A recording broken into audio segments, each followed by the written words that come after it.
In 2 days, 128 Lebanese lawmakers will walk up these stairs and into the building behind me, the Lebanese parliament, to conduct a 12th session to vote for a president. January 19, 2023 was the last time most MPs convened to vote for a president. And it was on that day that Change MPs Milham Khalaf and Dr. Najat Saliba began their historic sit-in to demand that the Lebanese constitution be obeyed, calling on the Speaker of the House and all MPs to keep the chamber in active session until a president is elected, so as to end Lebanon's power vacuum, which is exacerbating the harshest economic crisis the country has witnessed. Well, it appears only a handful of MPs heeded their pleas, mostly their fellow members of the Change movement, including Paula Ya'ubian, who visited them almost daily over the past 145 odd days, as well as Firas Hamdan, Ibrahim Naimi, Halima Kakour, and a few others. But late last week, the Speaker, Mr. Nabi Berri, surprisingly announced that he would convene a new session to vote for a president this Wednesday, June 14. What you need to know is what's been happening inside the Parliament, where I'm standing now, over the past 5 months, as well as around the world, to deal with this crisis. So let me bring you up to date. Behind the scenes, the pro-Hezbollah camp and their allies and their opponents, the Reformers' Change opposition and their allies, undertook frantic negotiations to firstly secure their candidate, and then, even more frenetically, were crunching the numbers, making countless calls, holding endless meetings, making promises, compromises and deals to shore up the votes behind their nominee. As one diplomat who prefers to remain nameless told me, this is nothing out of the ordinary and what most lawmakers in democratic countries do to secure their stronghold over power.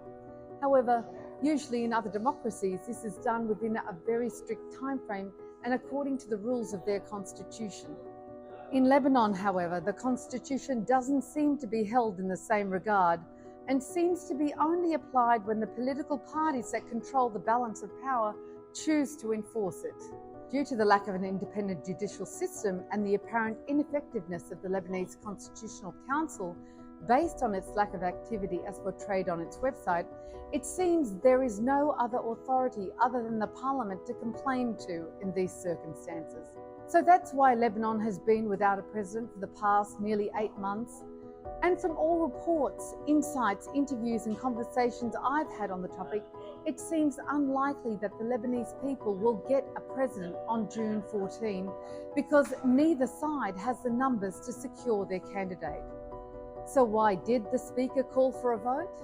Well, it seems the Lebanese leaders may have decided they should at least put on the appearance of trying to resolve the power vacuum following growing international pressure which began in February with the United Nations Secretary General making strong remarks and continuing last month with the Biden administration State Department spokesperson Matthew Miller issuing a statement stressing the need to select appropriate leadership who can unite the country and lead reforms to save Lebanon's economy.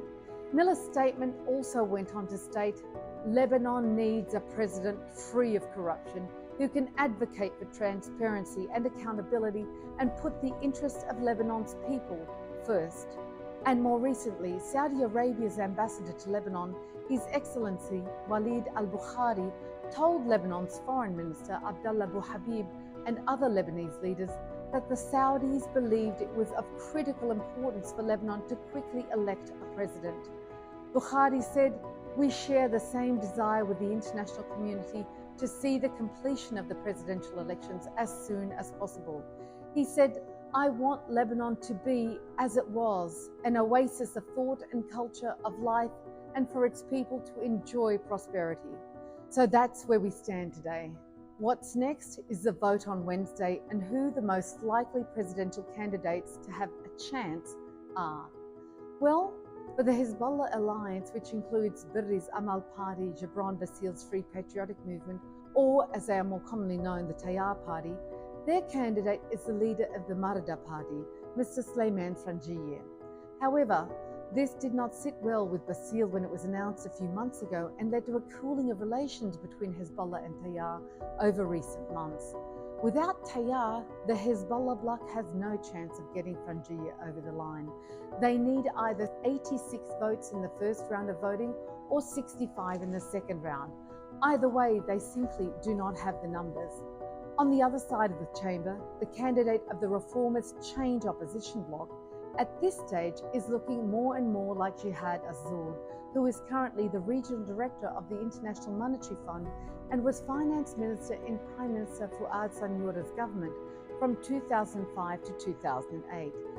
The unknown quotient is the Progressive Socialist Party of their former leader Walid Jumblat. They are most likely to vote with the reformists. However, it all depends on what deal is on the table for them and who offers the sweetest enticement. Other names have been bandied about, including the former Interior Minister Ziad Baroud, who is an extremely ethical man and would make a strong candidate, but probably too ethical for the current leaders, as he would most likely bring them to account and push to implement the reforms they have been trying to avoid for at least 3 years now. Also in consideration are Lebanon's Army Chief, General Joseph Aoun, no relation to the former president, and independent MP Michel Maouad. Maouad pulled out of the race recently, admitting he was unlikely to be able to secure the necessary votes and would rather work to find a candidate who could.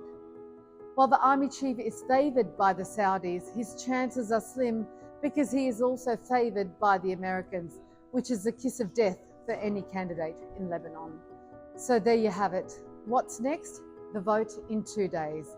Stay tuned as I will be inside the chamber counting the votes manually to keep the honest, as we say in Australia, and will report back on the proceedings.